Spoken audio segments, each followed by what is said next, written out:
kasus kejahatan nyata yang paling mengganggu dimulai saat Anda mengira semuanya sudah berakhir. Awalnya, Anda mengikuti alur waktu yang rapi, tersangka yang jelas, atau motif yang jelas. Namun kemudian cerita berubah arah dan mengungkap kengerian yang tersembunyi. Nomor 10. Pada tahun 2006, Carolyn Watson dan Julian Buchwald jatuh cinta satu sama lain. 2 tahun kemudian, mereka sudah merencanakan untuk menikah. Pada awal tahun 2008, pasangan itu bahkan sudah berbicara dengan pendeta lokal di gereja mereka, gereja yang sama yang mempertemukan mereka. Mereka sudah bertekad untuk menghabiskan sisa hidup bersama. Pada saat itu, Carolyn tinggal di Churchill, Australia, tak jauh dari Budgery, kota kecil tempat Julian tinggal. Dari kota inilah Julian berangkat pada pagi hari tanggal 4 Maret 2008 untuk menjemput pacarnya untuk berkencan. Mereka berencana untuk piknik sambil makan siang, seperti yang sering mereka lakukan. Setelah menjemput Carolyn, mereka pergi ke lahan pertanian orang tua Julian seluas 1.200 ekar, di mana mereka mengambil makanan dan perlengkapan untuk perjalanan itu. Pemuda itu memberitahu ibunya bahwa mereka akan kembali sebelum jam 3 sore. Tempat yang akan mereka tuju terletak di properti itu, di dekat sebuah air terjun. Perjalanan menuju area itu berjalan lancar, sampai mereka menemukan bangkai hewan. Julian merasa penasaran dan terpesona dengan pemandangan itu, lalu menghentikan mobilnya, memberitahu pacarnya bahwa dia tidak akan lama. Namun, beberapa menit berlalu, membuat Carolyn berpikir untuk keluar dari mobil dan mengikuti Julian untuk memastikan bahwa dia baik-baik saja. Sebelum keputusan itu benar-benar diambil, wanita muda itu melirik ke kaca spion dan melihat sosok tak dikenal berpakaian serba hitam dan mengenakan balaklava sedang berjalan menuju pintu sisi penumpang. Carolyn tidak sempat bereaksi, dan orang asing itu menyeretnya keluar dari mobil, menutup mulutnya dengan lakban, serta mengikatnya sebelum melemparkannya ke kursi belakang kendaraan. Beberapa jam berlalu sebelum kendaraan itu akhirnya berhenti, dan korban diseret keluar lalu ditinggalkan di tanah. Sementara itu di peternakan, orang tua Julian mulai merasa khawatir. Ketidakhadiran putra mereka dan pacarnya adalah hal yang tidak biasa. Akhirnya, ibu Julian mulai mondar-mandir di jalan masuk rumah. Menjelang sore hari, dia melihat sesuatu terselip di gerbang. Itu adalah sebuah surat yang tampaknya berasal dari para penculik. Isi pesannya menunjukkan bahwa keluarga Julian mengenal para penyerang dengan kalimat seperti, "Kamu tidak bisa membiarkan kami sendiri, dan kamu akan mendapatkan mereka kembali setelah urusan kami di daerah ini selesai." Catatan itu menggunakan ancaman untuk menakut-nakuti keluarga agar tidak menghubungi polisi, dan mereka pun tidak melakukannya. Selama beberapa jam berikutnya, pencarian besar-besaran dilakukan, tetapi tidak ada tanda-tanda pasangan yang hilang itu ditemukan. Baru seminggu kemudian, polisi menerima kabar. Carolyn dan Julian telah ditemukan hampir 200 km di luar Budgery. Mereka tertatih-tatih ke jalan raya di dekat Taman Nasional Alpine. Mereka dalam kondisi buruk, terbakar sinar matahari, penuh lepuh dan memar, tapi setidaknya mereka masih hidup. Keduanya dibawa ke kantor polisi untuk diwawancarai, mengungkapkan cerita Carolyn tentang apa yang telah terjadi. Bagaimana dia diseret keluar dari kendaraan, diikat, ditutup matanya, dan dilakban. Dia baru dibebaskan oleh pasangannya, Julian, yang mengaku berhasil melepaskan diri dari tali dan melawan para penyerang, yang menurutnya adalah anggota sekte setan. Selama 6 hari berikutnya, mereka akan hidup di alam dengan sedikit persediaan yang mereka bawa. Detektif menuju ke lokasi tempat pasangan itu diculik dan menemukan beberapa barang bukti penting seperti sekop, tali, pakaian, dan lakban. Namun setelah menganalisis barang bukti ini, para penyelidik menemukan sesuatu yang aneh. Semua barang ini milik Julian Buchwald. Pada titik inilah kisah penculikan, sekte, dan pernikahan mulai terungkap. Di bawah tekanan saat diinterogasi, korban yang diduga mengungkapkan bahwa tidak ada dari mereka yang benar-benar dalam bahaya.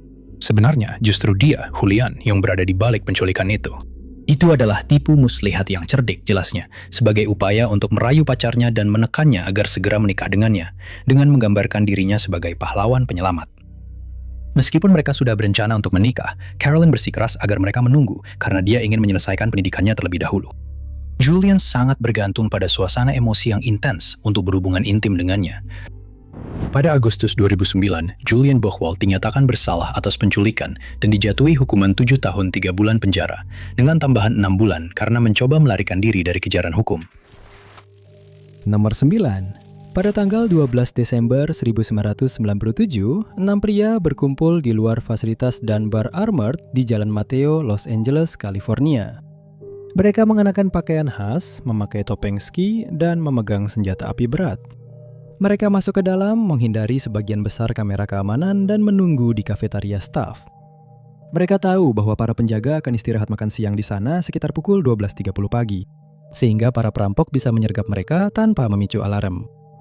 Hari itu adalah hari Jumat, artinya brankas yang menyimpan sejumlah besar uang tunai akan dibiarkan terbuka, memungkinkan transfer uang dalam jumlah besar dengan cepat. 6 pencuri itu berhasil melumpuhkan 2 penjaga dan mengikat mereka dengan lakban. Tidak ada satupun tembakan yang dilepaskan selama kejadian ini, sebuah unsur yang disengaja agar para perampok tidak menarik perhatian siapapun. Selama 30 menit berikutnya, kelompok itu secara sistematis memuat truk U-Haul yang telah diparkir di luar. Dan pada akhirnya, mereka berhasil mengumpulkan hampir 19 juta dolar, yang setara dengan sekitar 40 juta dolar dengan nilai uang saat ini. Para pria bertopeng itu melarikan diri, melakukan perampokan uang tunai terbesar di Amerika Serikat hingga perampokan Minggu Paskah tahun 2024 merebut predikat itu. Mereka tidak meninggalkan bukti apapun, juga tidak ada korban, sehingga peristiwa itu dianggap sebagai mahakarya kriminal. Para karyawan Dunbar sama bingungnya dengan orang lain, tanpa tahu siapa yang bisa berada di balik profesionalisme dan perencanaan seperti itu. Baru 2 tahun kemudian, salah satu perampokan paling terkenal itu berhasil dipecahkan, dan pelaku utamanya adalah seseorang yang nyaris tak seorang pun duga. Ketika seorang pria yang tampak biasa saja menyerahkan setumpuk uang tunai yang masih terikat dengan pita pengikat uangnya kepada seorang broker properti, ia memicu serangkaian peristiwa yang akhirnya membawa pada vonis bersalah bagi ke-6 perampok dan terungkapnya dalang yang tak terduga. Eugene Lamarhill ditangkap setelah broker tersebut menghubungi polisi. Dia langsung mengakui kejahatan tersebut dan menyeret para perampok lainnya. Di antara barisan tersebut ada seorang pria kelahiran Compton bernama Alan Pace III, mantan karyawan fasilitas Dunbar Armored. Melalui penyelidikan lebih lanjut, ditemukan bahwa tepat sebelum perampokan terjadi, Page telah dipecat dari posisinya di sana. Namun sebelum meninggalkan pekerjaannya, dia berkeliling mendokumentasikan setiap titik lemah, denah lantai, rutinitas, dan memetakan setiap kamera yang ada.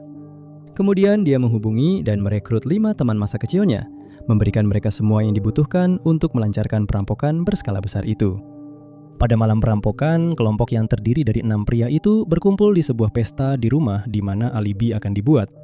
Setibanya di bank, Pace mengacungkan kuncinya yang masih belum diambil darinya, sehingga para perampok bisa masuk ke fasilitas tersebut. Dia telah mempelajari jeda kamera keamanan dan menentukan bagaimana masing-masing kamera itu bisa dihindari dengan sangat teliti. Setelah semuanya selesai, untuk memastikan segalanya, Pace akan mengambil semua perangkat perekam dari kamera-kamera tersebut dan bersama-sama mereka kembali ke pesta di rumah memperkuat alibi mereka. Nomor 8. Pada tanggal 19 April 1995, sebuah ledakan menggema di pusat kota Oklahoma City, tempat gedung federal Alfred P. Murrah berdiri.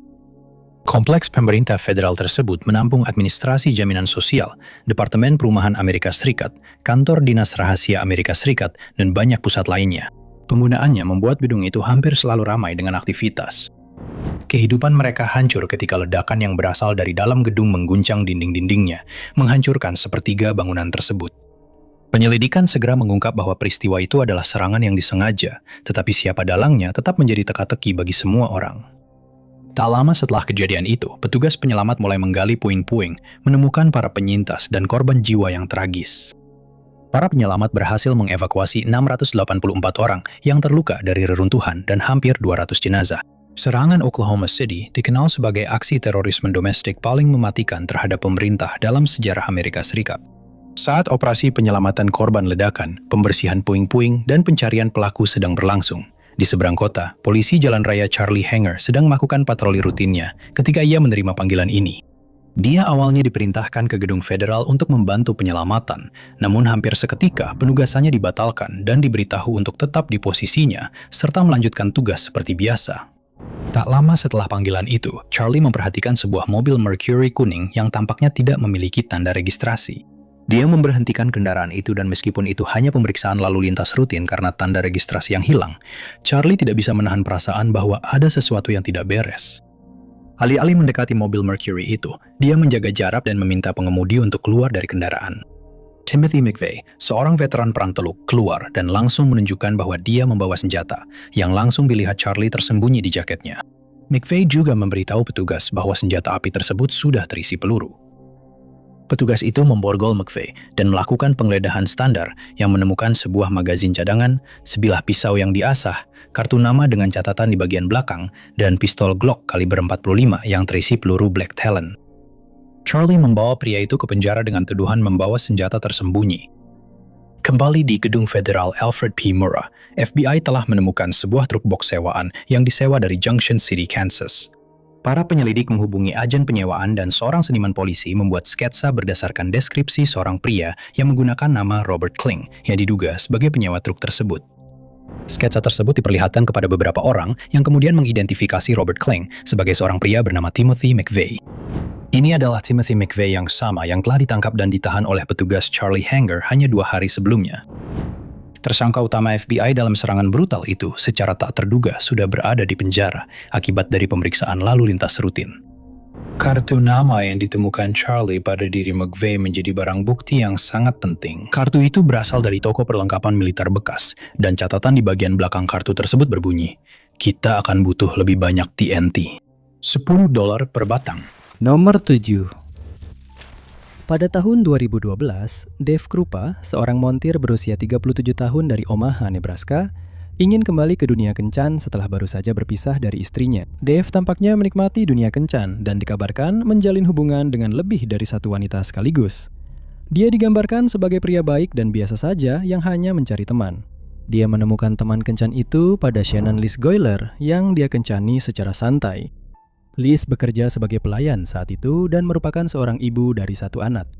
Orang-orang yang mengenalnya menggambarkan dia sebagai pribadi yang ramah, tapi dia juga dikenal cukup kompetitif dan memiliki sifat cemburu.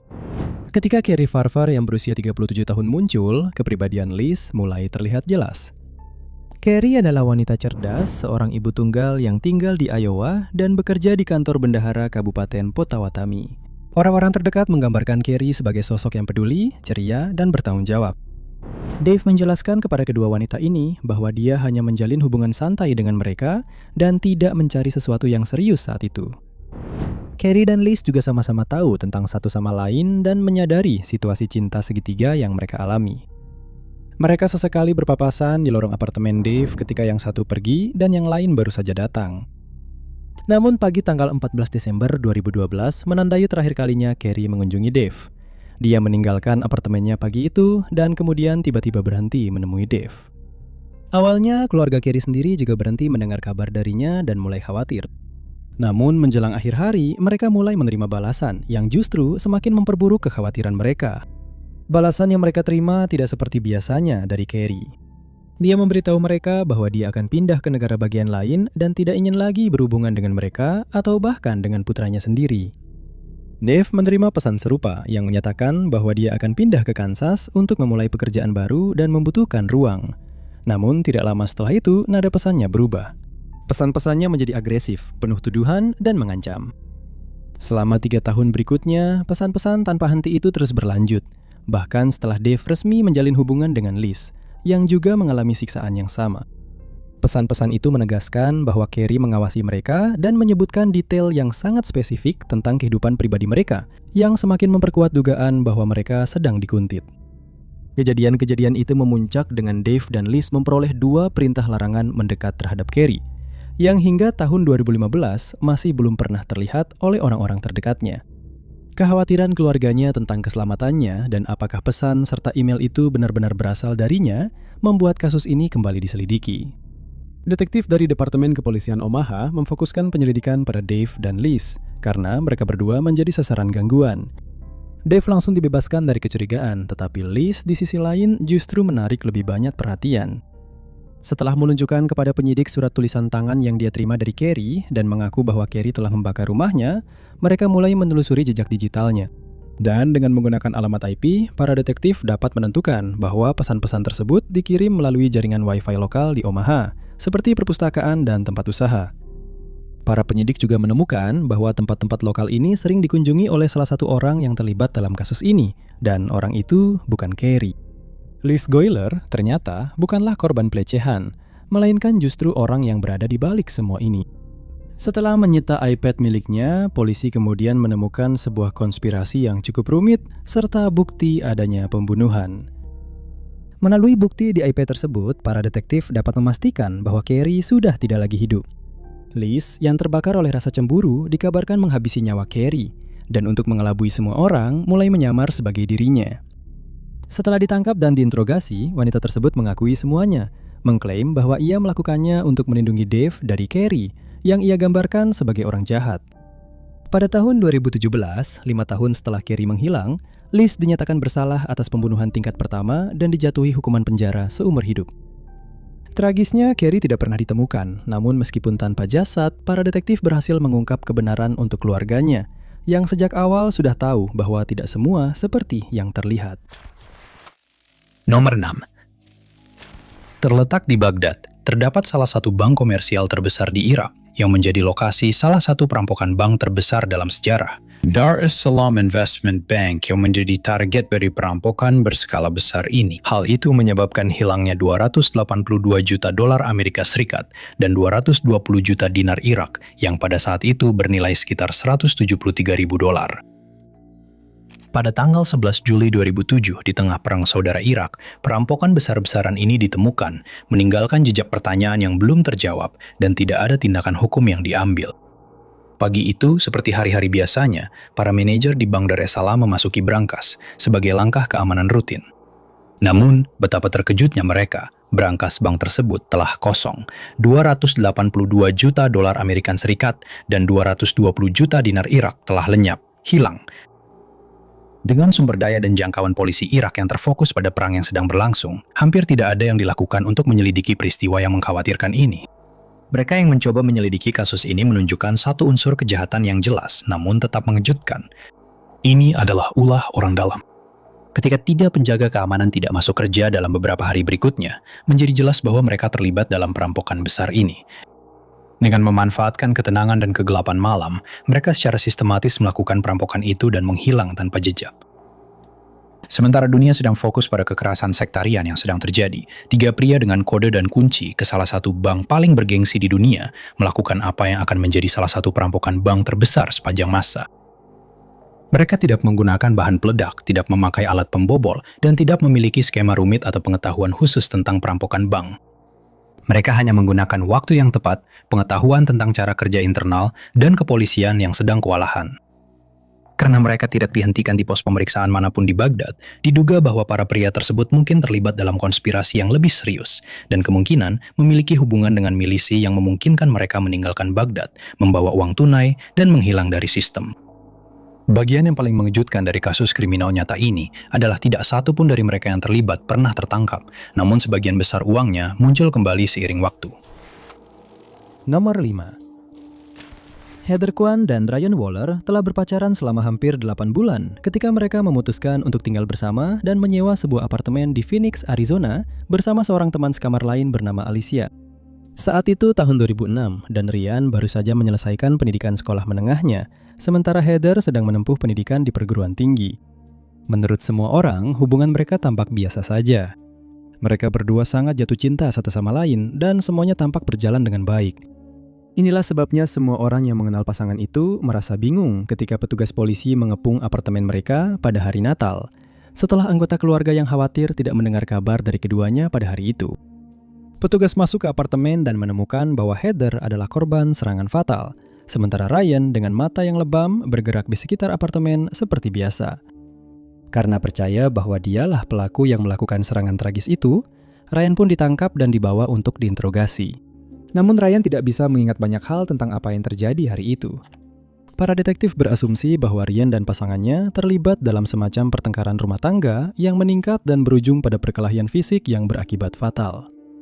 Ryan akan menghabiskan 4 jam di dalam mobil polisi dan 2 jam lagi di ruang interogasi. Baru 6 jam setelah penangkapannya, para detektif mengetahui bahwa mata lebam Ryan bukanlah akibat dari korban yang mencoba membela diri. Asisten medis tiba di kantor polisi dan memeriksa luka yang jelas terlihat itu. Ternyata Ryan selamat setelah ditembak dengan peluru menembus mata kirinya dan mengganggu fungsi otaknya. Meskipun kondisinya seperti itu, dan sebelum dibawa ke rumah sakit, dia masih mampu menyebutkan nama para penyerang yang telah merenggut nyawa pacarnya, dan membuatnya menderita kejang-kejang parah setelahnya. Dia mengidentifikasi pelaku sebagai mantan teman sekamarnya, Richie Carver, dan ayah Carver, Larry. Ryan yang pertama kali ditembak, tetapi Carver kemudian masuk ke ruangan berikutnya dan menghabisi nyawa Heather yang saat itu sedang beristirahat di sofa. Ayah dan anak itu kemudian merampok rumah tersebut, mengambil sebuah gitar dan beberapa barang elektronik yang semuanya tidak pernah ditemukan. Namun tanpa diketahui para pelaku, Ryan Waller berhasil selamat dari serangan itu cukup lama untuk mengidentifikasi mereka dan menyaksikan penangkapan mereka pada akhirnya. Nomor 4. Unit 7 di Heathrow International Trading Estate di London, Barat Inggris, menjadi tempat terjadinya salah satu perampokan terbesar dan paling terkenal dalam sejarah Inggris. Gudang yang tampaknya biasa ini, tersembunyi di antara banyak unit serupa, sebenarnya adalah pusat penyimpanan utama bagi sejumlah besar logam mulia. Unit 7 dioperasikan oleh Brinks Map, sebuah usaha patungan yang dibentuk dari kemitraan antara organisasi keamanan terkenal asal Amerika Serikat, Brinks, dan perusahaan Met Transport yang berbasis di London. Upaya bersama ini dimaksudkan untuk memberikan keamanan maksimal bagi aset berharga yang disimpan di dalamnya. Gudang itu sendiri dirancang untuk menyimpan emas batangan milik Johnson Matthey Bankers Limited, sebuah institusi keuangan yang sangat dihormati dengan sejarah panjang dalam perdagangan logam mulia. Kehadiran emas batangan yang sangat berharga tersebut membuat lokasi itu menjadi target yang jelas dan menggoda bagi mereka yang merencanakan perampokan besar. Langkah-langkah keamanan yang diterapkan diharapkan dapat mencegah siapapun yang berniat melakukan kejahatan. Namun seperti yang akan segera terungkap dalam sejarah, bahkan pertahanan yang dipersiapkan dengan sangat hati-hati pun terkadang bisa ditembus. Pukul 6.40 pagi pada tanggal 26 November 1983, 6 perampok bersenjata dan bertopeng tiba-tiba menerobos masuk ke gudang tanpa peringatan. Para staf yang sedang menjalankan rutinitas mereka terkejut dengan kemunculan mendadak para penjahat ini. Geng tersebut bertindak secara sistematis. Jelas mereka telah meluangkan waktu untuk merencanakan aksi ini. Mereka menyiramkan bensin ke seluruh tempat itu, membasahi lantai, dan mengancam akan membakarnya, menjebak para staf di dalam kecuali mereka bekerja sama dan mengungkapkan kombinasi berangkas. Tekanan yang diberikan sangat besar, membuat para karyawan hampir tidak punya pilihan selain menuruti. Awalnya, tujuan pelaku diyakini adalah 1 juta pound sterling dalam bentuk peseta Spanyol yang disimpan di dalam berangkas. Namun, ketika pintu berangkas dibuka, para perampok menemukan pemandangan yang tak terduga. 3 ton emas batangan murni yang seharusnya hanya disimpan di sana untuk waktu yang singkat. Ada 6.800 batang emas yang disimpan di gudang untuk semalam, masing-masing bernilai sangat besar. Hasil rampasan besar ini rencananya akan segera dipindahkan ke Hong Kong setelah itu. Dalam kekacauan yang terjadi setelah berangkas dibuka, para pencuri bekerja dengan cepat dan teratur. Mereka tidak hanya memuat uang tunai peseta Spanyol dan batangan emas, tetapi juga platina, berlian luar biasa seberat 1.000 karat, dan cek perjalanan senilai $250.000 ke dalam kendaraan mereka.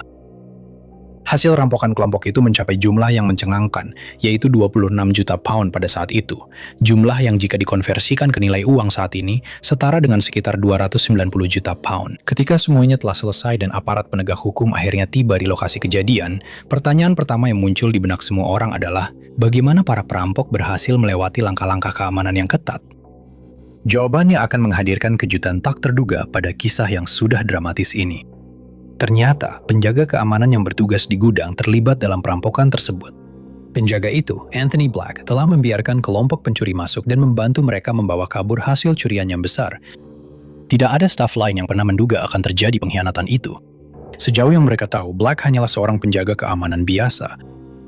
Namun peran yang ia mainkan dalam salah satu perampokan terbesar dalam sejarah Inggris membuatnya dijatuhi hukuman 6 tahun penjara karena perampokan. Nomor 3.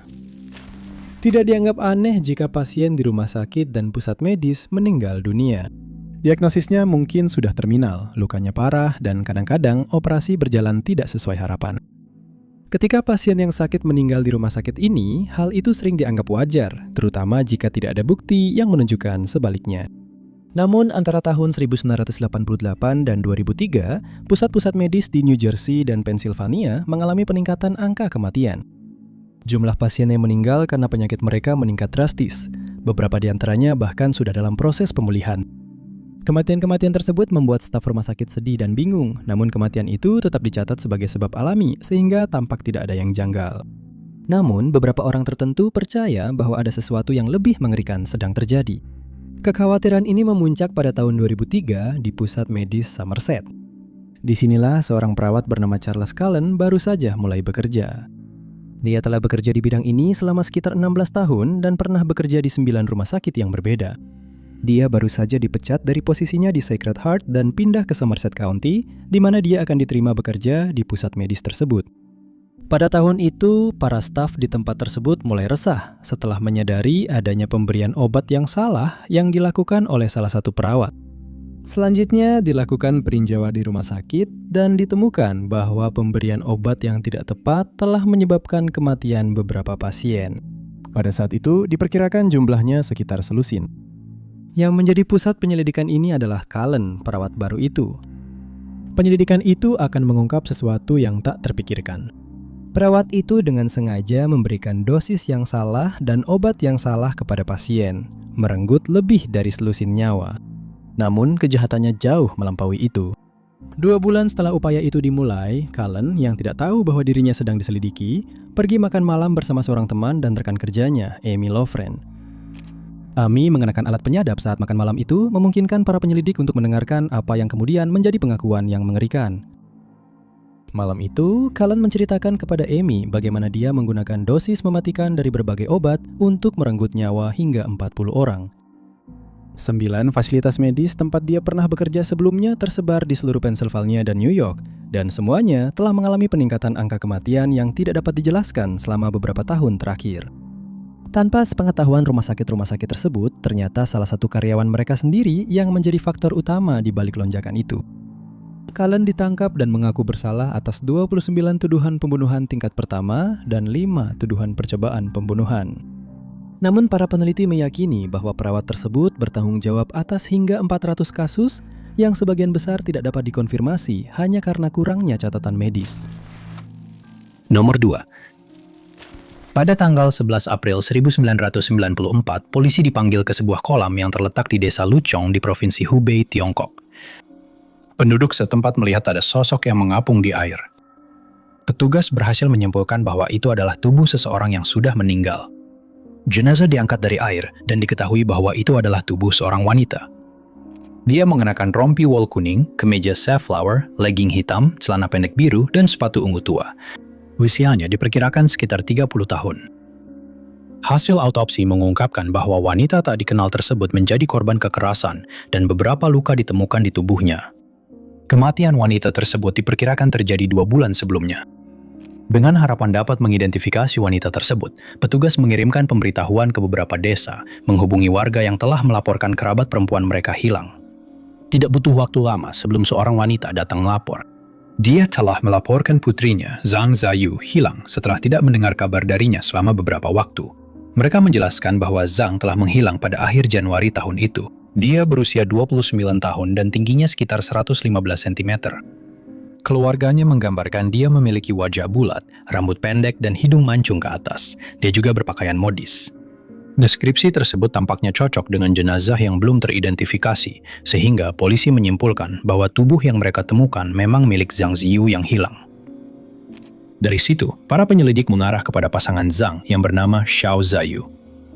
Menurutnya, Zhang menderita gangguan mental akibat pekerjaannya yang sangat penuh tekanan dan tidak memberikan kepuasan. Keduanya sempat bertengkar katanya, dan Zhang kemudian melarikan diri dari rumah. Namun, para detektif tidak mempercayai Xiao yang berulang kali membantah terlibat dalam kematian istrinya. Dia bahkan menyarankan bahwa jenazah tersebut telah salah diidentifikasi, bersikeras bahwa Zhang masih hidup. Xiao ditangkap dan diinterogasi secara kejam selama 10 hari. Selama itu dia mengalami kekerasan berat yang akhirnya memaksanya mengaku. Setelah 4 cerita berbeda, persidangan yang panjang, dan surat-surat dari orang-orang di desa yang bersikeras bahwa Xiao adalah pemabuk yang suka bertengkar, pria itu dijatuhi hukuman. Selama 11 tahun, Xiao tetap dipenjara, dicap sebagai orang gila pembunuh. Walau pada bulan Maret 2005, sesuatu yang tak terduga terjadi. Zhang Ziyu, korban yang sebelumnya dipastikan telah meninggal, muncul di desa. Wanita itu menjelaskan bahwa setelah mengalami gangguan mental, dia melarikan diri dari rumah dan kemudian bertemu dengan seorang pria di Shandong, yang kemudian dinikahinya dan memiliki seorang putra. Dia kemudian menjalani kehidupan yang sama sekali berbeda yang tidak diketahui siapapun di Luchang. Kepulangannya yang tak terduga akan menyebabkan Xiao dibebaskan setelah Xiao divonis bersalah atas kejahatan yang sebenarnya tidak pernah terjadi. Korban masih hidup, jadi jelas dia tidak bisa dianggap bersalah atas kejahatan itu. Namun, peristiwa ini pada akhirnya akan menyebabkan kasus jenazah yang salah diidentifikasi dibuka kembali. Identitas jenazah itu kembali tidak diketahui dan pelakunya masih belum tertangkap. Nomor 1. Tanya Tedlock dan Clarence Hughes sudah saling mengenal selama beberapa tahun sebelum mereka menikah di New Orleans, tempat mereka tinggal. Dan setelah memiliki seorang anak bersama, ketiganya pindah ke Tulsa, Oklahoma dan melanjutkan hidup yang tampaknya biasa-biasa saja. Pada hari biasa di bulan April tahun 1990, Tanya yang berusia 20 tahun sedang menjalani rutinitas hariannya, ketika tiba-tiba dia ditabrak oleh seorang pengemudi. Dia ditemukan tidak sadarkan diri di pinggir jalan setelah pengemudi tersebut melarikan diri dari tempat kejadian. Dia dibawa ke rumah sakit di Oklahoma City. Kasus itu awalnya merupakan penyelidikan rutin atas tabrak lari, namun kemudian berubah menjadi jaringan konspirasi yang rumit karena baik Tanya maupun Clarence ternyata bukanlah orang yang selama ini dipikirkan oleh semua orang. Sementara polisi sedang berusaha mencari tahu siapa pelaku tabrak lari tersebut, Tanya akhirnya meninggal karena luka-lukanya. Setelah itu, polisi mendengar kekhawatiran dari seorang rekan kerja yang merasa ada sesuatu yang aneh dengan Clarence. Kekhawatiran ini membuat pihak berwenang lebih memperhatikan suami yang baru saja kehilangan istrinya itu. Setelah Tanya Hughes dimakamkan, mereka mencatat bahwa Clarence mencoba mencairkan 2 polis asuransi yang telah diambil atas nama Tanya beberapa bulan sebelumnya. Selama proses ini, dia menggunakan 3 nomor jaminan sosial yang berbeda. 2 diantaranya ternyata palsu dan 1 lagi diketahui milik seorang buronan, Franklin Floyd. Franklin Floyd adalah seorang penjahat terpidana dari Georgia yang telah buron sejak tahun 1973 setelah mencoba menculik seorang wanita muda dari sebuah pom bensin. Setelah membayar uang jaminan, dia terus melarikan diri sejak saat itu, menggunakan identitas palsu dan menghindari hukum. Segera dipastikan bahwa Clarence Hughes sebenarnya adalah Franklin Floyd, dan FBI pun dengan cepat dilibatkan dalam kasus ini. Selama beberapa bulan berikutnya, para penyelidik membedah setiap aspek kehidupan penjahat itu dan menemukan sesuatu yang benar-benar mengerikan. Mereka menemukan foto-foto masa kecil Tanya yang berasal dari tahun 1970-an, dan di sebagian besar foto itu ada Floyd yang usianya jauh lebih tua darinya. Mereka segera mengetahui bahwa Tanya juga bukan nama aslinya. Korban sebenarnya adalah Susan Mary Savakis, putri dari seorang wanita yang dinikahi oleh si penjahat. Ternyata Floyd telah menculik Susan serta 3 saudara kandungnya saat ibu mereka sedang menjalani hukuman penjara selama sebulan. Dia membesarkan anak-anak itu yang masing-masing menjalani hidupnya sendiri kecuali Susan, yang tetap berada di bawah kendali Floyd sampai dia cukup dewasa untuk menikah.